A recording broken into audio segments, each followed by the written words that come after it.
Selamat siang semuanya. Semuanya perkenalkan nama saya Ilham Rakbar dari Prodi Sistem Informasi Universitas Airlangga dengan NIM akhir 073 angkatan 2020. Jadi pada kesempatan kali ini izinkanlah saya duduk di sini untuk memberikan sebuah opini dan tips bagaimana cara menjadi pemimpin yang bisa diterima dengan baik oleh anggotanya. Nah, sebelum kita berbicara tentang pemimpin, kita berbicara dulu tentang apa itu kepemimpinan. Karena sebagai pemimpin harus memiliki sikap kepemimpinan. Nah, kepemimpinan itu apa sih? Sebenarnya ketika kita berbicara tentang kepemimpinan, berarti kita berbicara tentang influence. Nah, influence yang saya maksud itu adalah bagaimana cara pemimpin itu bisa mempengaruhi anak buahnya atau anggota untuk melakukan sesuatu agar dapat mencapai tujuan yang telah direncanakan.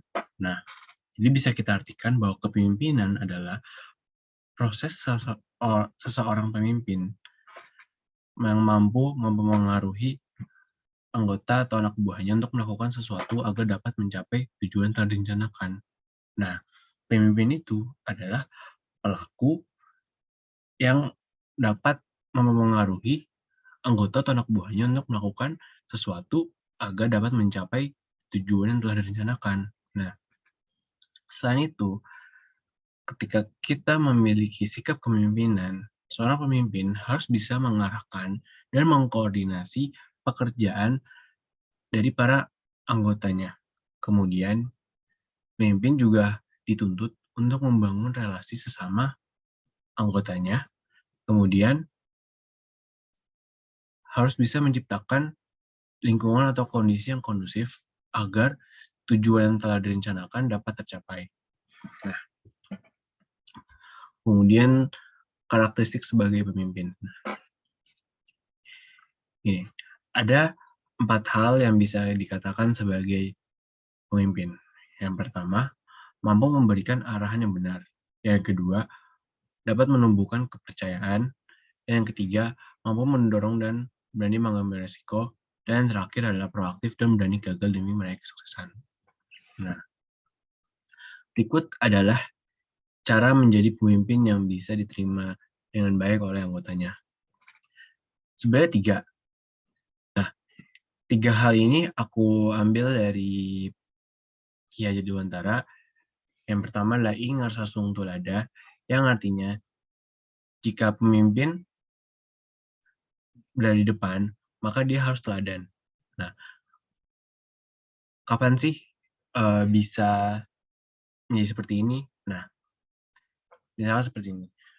Suatu perusahaan sedang dalam keadaan genting, terus juga sedang dalam krisis, dan juga sedang ada masalah lainnya nih. Nah, di situ pula pemimpin yang berada di perusahaan itu harus mampu mengambil alih dan mendobrak kesulitan yang ada di lapangan dalam aspek manajemen mandek. Nah, ketika situasi tersebut sedang terjadi, pemimpin nih harus bisa memiliki ide dan juga harus mengetahui bagaimana cara bisa mengambil alih dan bisa mendobrak suatu permasalahan tersebut.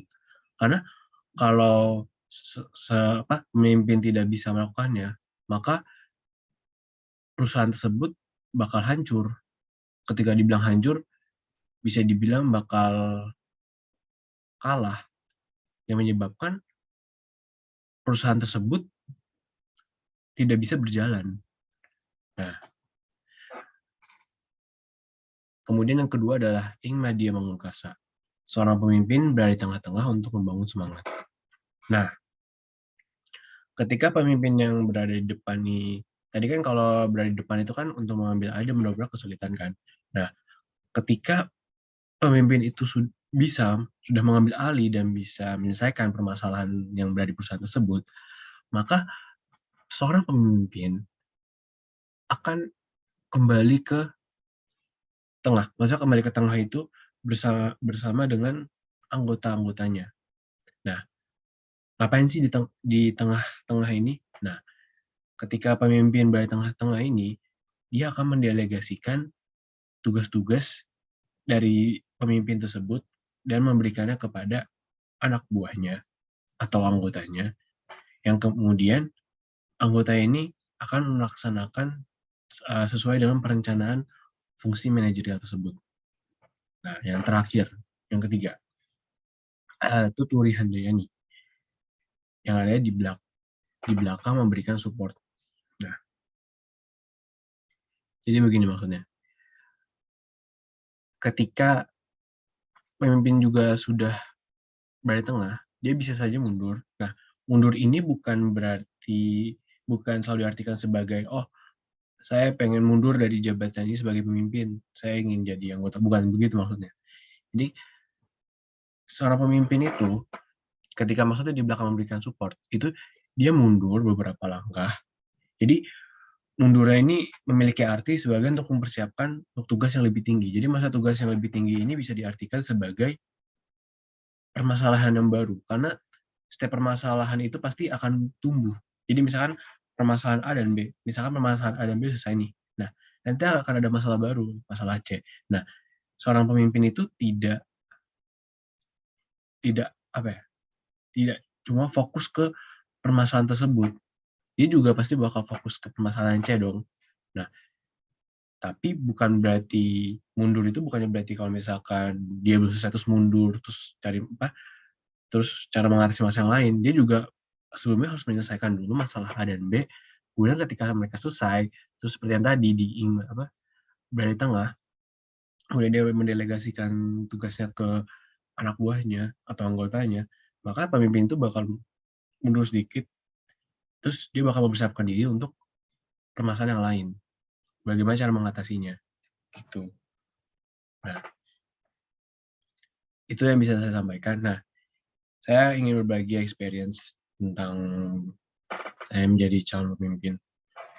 Jadi, sebelumnya untuk pengalaman saya mungkin belum terlalu terkenal di organisasi, tapi saya pernah diberikan amanat untuk menjadi pemimpin di salah satu program kerja di organisasi saya, yaitu di Erlangga MUN Club. Jadi saya pernah diamanatkan untuk merencanakan tugas-tugas event. Jadi karena berhubung ini MUN, jadi kan MUN ini memiliki event yang banyak nih. Nah, saya pernah menjadi pemimpin dalam mengkoordinasi teman-teman saya mengikuti salah satu MUN di luar yang sifatnya online. Nah, saya ini tugasnya itu adalah mengkoordinir teman-teman pendaftar, kemudian adanya kita kayak kerja bareng juga tentang, karena kan kalau berbicara tentang MUN ini kan pasti kan ada banyak delegasi-delegasinya kan, dan juga kan dia juga memilih di mana aja gitu kan. Nah, misalkan ada yang di FAO, ada yang di UNICEF, ada yang di UNESCO, dan lain sebagainya. Nah, itu saya membagi kayak apa ya, melihat anak mana aja sih yang berada di FAO atau UNICEF dan yang lain sebagainya.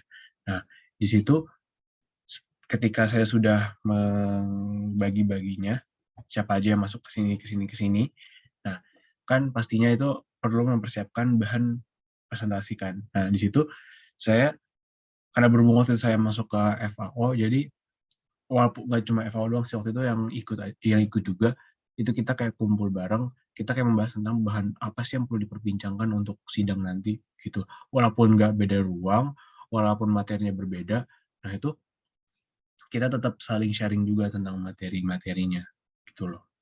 Nah, berikut adalah hasilnya. Nah, itu. Nah, jadi pesan saya begini.